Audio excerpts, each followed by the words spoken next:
Well, we had to start somewhere, so we started with the head. This is based off of a pattern from Punished Props, and we had to customize it a lot to sort of fit the subject matter. The hands was tricky.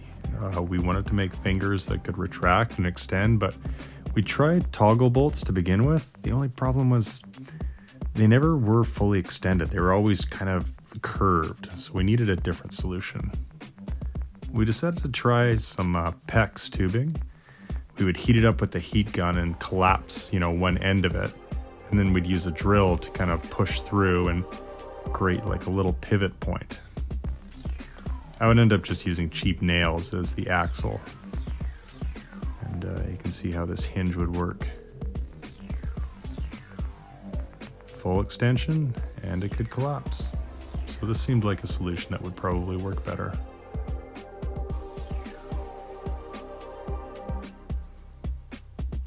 Here's a first few trial runs.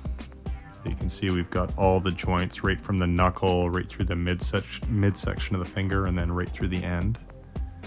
And I was using reusable straws, cut in half on each side, and these would be the channels. One for the cord that would pull the tendon, and then the other for the elastic that would pull the finger back to a neutral position.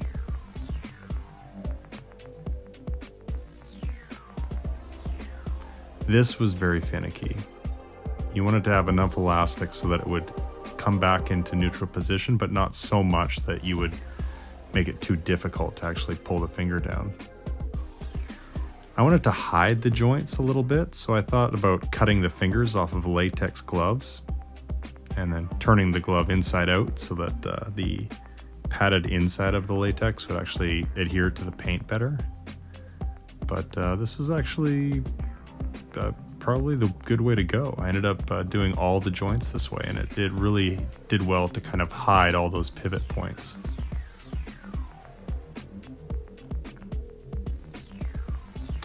As you can see here, I'm using rubber tubing to kind of guide the cords down to the fingers, and at the bottom here we have a latex glove that basically allows the person to put their hand in, and they've got all of their fingers on each of their little finger pulls automatically. They don't have to blindly search and like, oh, is this my middle finger? Is this my index? If you put your hand in the glove, your fingers are exactly where they need to be.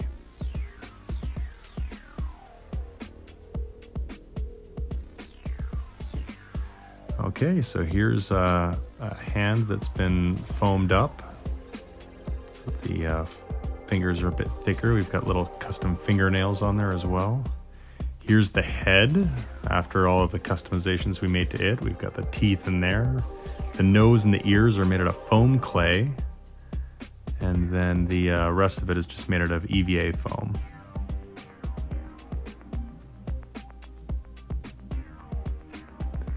Painting for all these foam pieces was done under my sun deck, and this was done late at night and would be kind of creepy, especially with this head, whenever I would like pivot my light over top of it. So I could tell I was on the right track. Painting was pretty easy, to be honest. So here's the arm, and I've basically covered it entirely in black paint. I've got a Morphsuit hanging on the wall there just for color reference so that I can match these pieces to the Morphsuit. And now what I'm doing here is I'm just taking some wet paper towel and I'm wiping off all the black paint that I applied. I'm doing it in kind of a radial motion along the arm here.